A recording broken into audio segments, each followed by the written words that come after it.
Bismillahirrahmanirrahim. Alhamdulillahirabbil alamin wassalatu wassalamu ala asyrafil anbiya'i wal mursalin wa ala alihi wa sahbihi ajma'in. Subhanaka la ilma lana illa ma 'allamtana innaka antal alimul hakim. Rabbi shrah li sadri wa yassir li amri wahlul 'uqdatam min lisani yafqahu qawli. Rabbi zidni ilma warzuqni fahma. Assalamualaikum warahmatullahi wabarakatuh.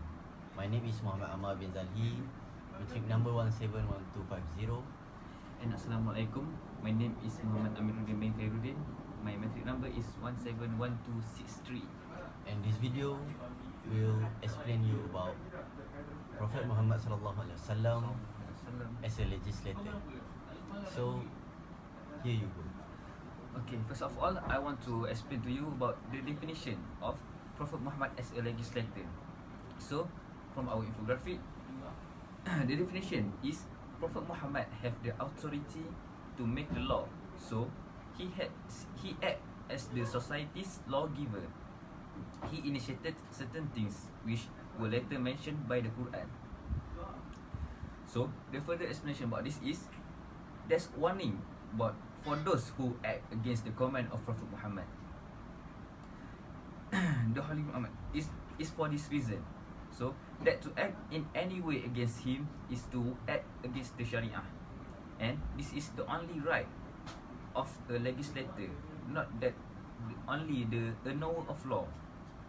So a knower of law, I want to explain to you about the difference between the knower of law and the legislator. So the knower of law is the people who actually understand the law and can solve problem based on the law that he knows. So for such as an attorney or advocate. Meanwhile, the legislator, which is Prophet Muhammad, can actually change the law when the time comes. That's unlikely, just like the knower of law. They cannot change the law, but only accept for what they have learned and they know. So another example for the knower of law we can call such as the ulama. Okay, that is what I may have mentioned just now, the difference between the knower of law and the legislator.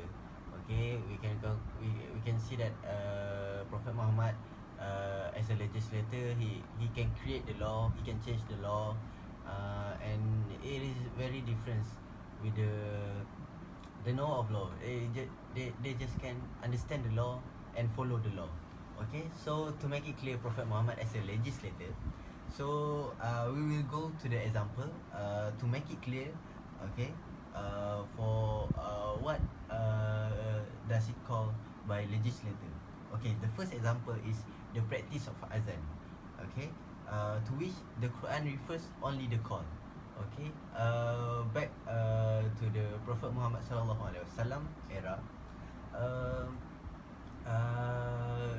When they are in Madinah, the number of Muslim is very small. So the chance to perform salah prayer regularly, Jum'ah, is very easy. So they don't have to call so many people. But when they migrate to the Madinah, the number of Muslim became increased, and yeah, there have to be a way to call many people to come for Jumu'ah prayer, and some companions give suggestions.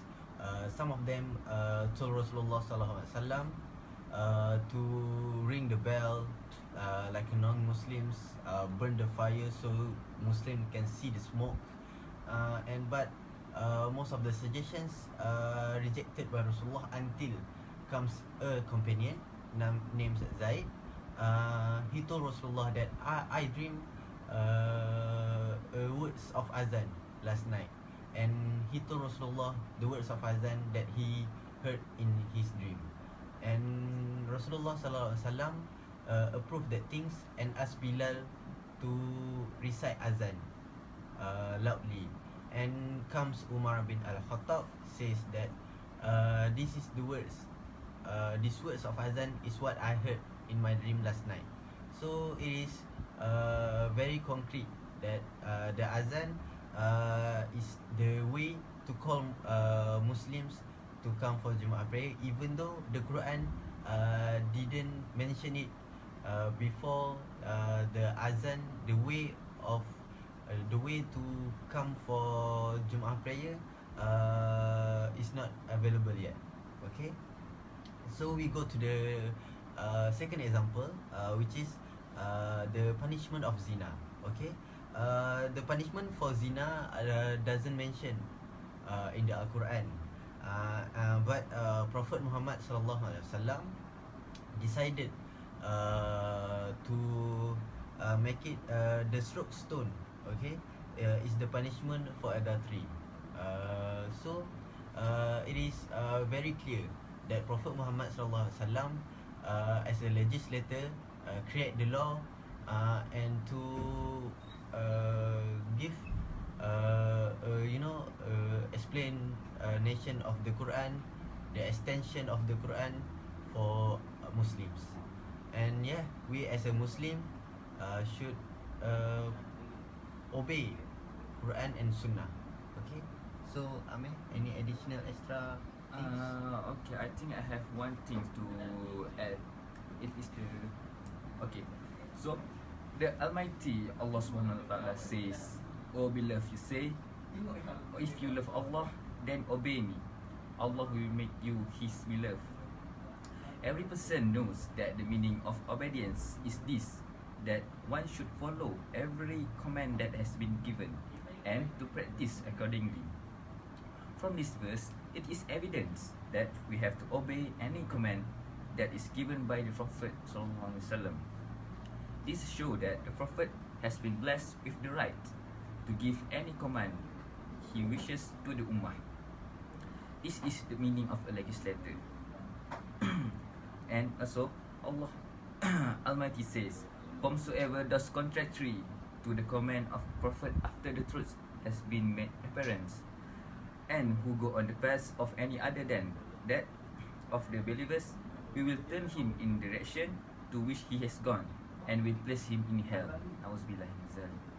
So this verse actually tells us that Allah SWT have given the right to Prophet Muhammad to change the law, and we have to follow every words that he says, because he is a legislator. Okay, so for the icing of the cake, we as a Muslim should obey Allah Subhanahu wa Taala and Rasulullah Sallallahu Alaihi Wasallam, and of course we have to do all of the things that He asks us to do, and avoid and prevent all the prohibited things that Allah Subhanahu wa Taala dislikes. And yeah, it will makes a better Muslims day by day. And as a students, we have to keep a study about the knowledge of Islam. As the Prophet Muhammad says, "Talibul ilmi faridatul ala kulli Muslims." Seeking knowledge is obligated for every Muslims. So as a students, as a knowledge seeker, we have to seek knowledge. Don't stop seek knowledge, to make sure that we as a Muslims will become a better Muslims, will have a bright future for the next generations. And yeah, inshallah, we can bring Islam back to the great era, inshallah. Inshallah. So So maybe I that's think, all. yeah, I think that's all from us.